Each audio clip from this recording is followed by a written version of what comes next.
왓썹으로 기똥찬 똥찬입니다. 최근에 와디즈라든지 펀딩 사이트로 나오는 제품들이 욕을 많이 먹고 있습니다. 그 이유는 아무래도 일회성 판매만으로 그치는 경우도 많고 그 와디즈를 악용하시는 판매자가 꽤 많습니다. 소비자 가격을 일부러 높이고 할인을 많이 해주는 것처럼 판매하는 게 굉장히 많고요. 근데 오늘 소개해드릴 제품은 그런 펀딩 사이트에서 그나마 믿을 수 있고 해외에서도 꾸준히 사랑받는 브랜드입니다. 바로 앵커의 리버티 2 프로를 가져왔고요. 하나 더 가져왔어요. 이것도 앵커의 사운드 코어 리버티 에어 2. 네, 이름이 조금 헷갈리죠? 하나는 프로 2 프로, 하나는 에어 2. 쉽게 말해서 맥북 에어, 맥북 프로로 보시면 돼요. 그러니까 얘는 한 급 아래, 얘는 한 급 위. 일단 언박싱을 하면서 제품이 어떤지, 그리고 제가 한 2주 동안 사용을 했거든요. 2주 동안 사용하면서 느꼈던 점들을 모두 말씀해 드릴게요. 자, 그러면 언박싱부터 해봅시다. 네, 박스는 보시는 것처럼 깔끔하게 제작이 되었습니다. 아무래도 언박싱을 좋아하는 입장에서 박스 패키징은 정말 중요하거든요. 근데 얘는 패키징이 꽤 잘 되어 있고요. 박스를 보시면 FTX 코덱을 사용한다는 걸 표시해 두었고요. 퀄컴 칩을 사용했다는 걸 알 수 있죠. 에어 제품도 FTX 퀄컴 칩을 사용했다는 걸 표기해 두었습니다. 퀄컴 칩의 장점은 배터리가 지루라는 거, 레이턴시도 굉장히 빠르다는 게 큰 장점이죠. 크레드를 포함해서 32시간 동안 사용을 할 수 있고요. 유닛만 8시간 사용이 가능합니다. 그리고 에어 제품 같은 경우는 유닛만 7시간, 배터리까지 포함하면 28시간 사용이 가능하다고 합니다. 먼저 프로부터 열어볼게요. 이쪽 그림을 좀 주목할 필요가 있는데요. 프로 같은 경우는 2개의 드라이버를 넣었습니다. 11mm의 다이나믹 드라이버, 노일즈사의 밸런스드 드라이버를 사용했습니다. 여기 보시면 ACAA 라는 기술로 잘 튜닝을 했다고 해요. 뚜껑을 열면 처음에 딱 떠오르는 게 있죠. 소니의 1000X 마크3와 굉장히 비슷하게 생겼어요. 2개의 드라이버를 튜닝하기 위해서 아마 유닛은 좀 크게 만든 것 같고요. 유닛이 크다 보니까 별도의 윙팁이 달려 있습니다. 그리고 조작 방식은 위쪽에 물리키를 통해서 조작이 가능합니다. 네. 그리고 크레들 같은 경우는 이렇게 슬라이드 형식으로 오픈이 되고요.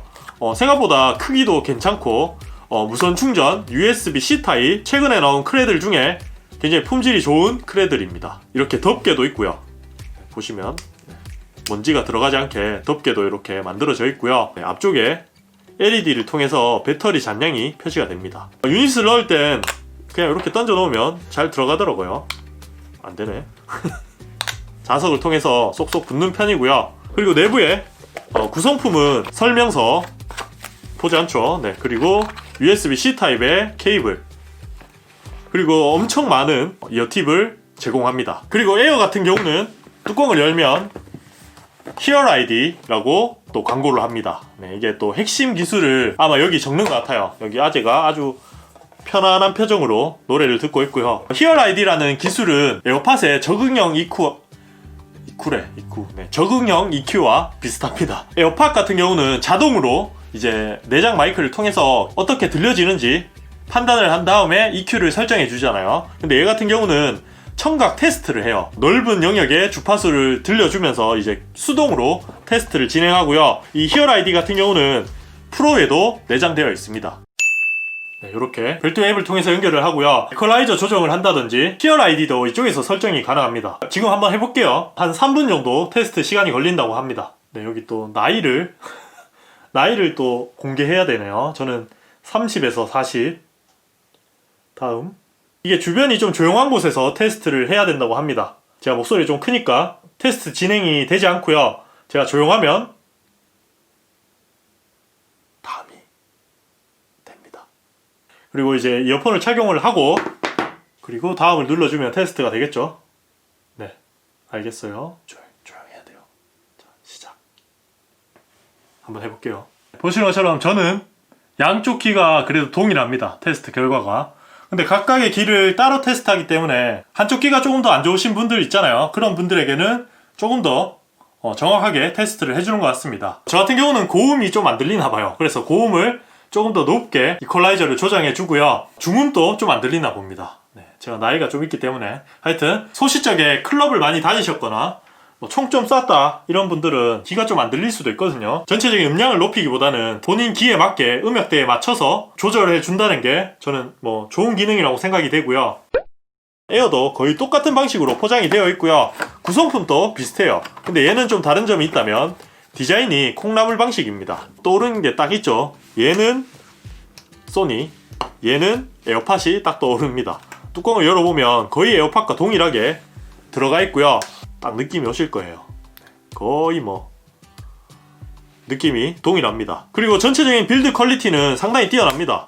32만원짜리 에어팟과 비교해도 뚜껑의 퀄리티, 전체적인 빌드 느낌 비슷해요. 네, 얘도 굉장히 뛰어난 느낌이고요. 그리고 하단에 USB-C 타입으로 충전을 합니다. 유닛을 빼는 것도 에어팟이랑 동일하죠. 이렇게 세로로 들어가는 게 거의 동일합니다. 아무래도 프로는 조금 더 크고 조금 더 좋은 느낌이고요. 에어2 같은 경우는 가볍고 휴대하기 편하게 그렇게 만들어져 있습니다. 그러면 이제 착용을 했을 때 모습 어떤지 한번 보여드리겠습니다. 프로 버전은 딱 귀에 착용을 해보면 소니의 1000X 마크 3와 거의 동일합니다. 네, 느낌이 비슷하죠. 정면에서 봤을 때, 측면에서 봤을 때 유닛이 꽤 크다는 게 느껴지고요. 별도의 덕트를 통해서 이압을 해소해 줍니다. 그래서 착용을 했을 때 굉장히 편안한 느낌을 주고요. 윙팁이 있기 때문에 격하게 움직여도 빠지지 않아요. 뭐가. 반면에 에어2 같은 경우는 별도의 덕트가 없어서 이압이 굉장히 많이 느껴집니다. 그래서 착용감이 그렇게 좋진 않아요. 흔히 말하는 꽉 막힌 느낌, 그런 게 딱 들고요. 조작 방식은 터치형입니다. 그래서 저는 개인적으로 착용감은 프로가 훨씬 좋았다는 거. 그리고 이제 연결 안정성 같은 경우는 두 제품 모두 굉장히 뛰어납니다. 이렇게 아래쪽으로 향하고 있는 유닛의 형태는 안테나 성능이 더 뛰어난 것 같고요. 블루투스의 한계 때문에 종종 끊기긴 해요. 100% 안 끊긴다 이렇게 말씀드릴 수는 없고요. 사람이 엄청 많은 곳에서 사용하시면 한 번씩 끊기긴 할 거예요. 그리고 편의성 같은 경우는 얘 가격이 99,000원이라고 생각하면 전용 앱이 있다는 건 정말 큰 장점이고요. 펌웨어 업데이트도 종종 해주더라고요. 그걸 보면 역시 앵커는 먹튀가 아니다, 그렇게 생각해 주시면 좋을 것 같습니다. 그리고 이제 중요한 음질 같은 경우는 프로의 좋은 점은 확실히 저음이 좋고 전체적인 밸런스가 정말 뛰어나요. 해상력, 공간감도 뛰어난 편입니다. 한 가지 단점이 있다면 화이트 노이즈가 있어요. 제가 받은 게 테스트 버전이라 그런지 모르겠지만 화이트 노이즈가 존재하고요. 히스 노이즈도 살짝 있는데 국내 출시판은 히스 노이즈를 없애서 발매를 한다고 합니다. 그래서 노래 들을 때는 크게 거슬리진 않지만 화이트 노이즈에 민감하신 분들은 피하세요. 근데 그런 걸 따지고 봐도 99,000원이면 상당히 좋은 음질이란 걸 말씀드리고 싶고요. 이제 에어2 같은 경우는 음질이 그냥 저냥 그랬어요. 제 기준에는 확실히 프로와 차이가 많이 났고요. 그냥 일반적인 저가 이어폰보다 살짝 좋다 이렇게 보시면 돼요. 밸런스는 좋은 편이고요. 프로와 비교했을 때 저음이 조금 아쉽긴 해요. 근데 얘가 워낙 저음이 좋기 때문에 안 좋게 들리는 거지 절대 저음이 부족하다 이런 느낌은 아닙니다. 음질을 따지시는 분들은 저는 무조건 프로를 사는 걸 추천해 드립니다. 꽤 많이 차이가 났어요. 또 중요한 게 레이턴시잖아요. 그래서 레이턴시도 테스트를 해봤습니다. 한번 보고 오시죠. 네, 보신 것처럼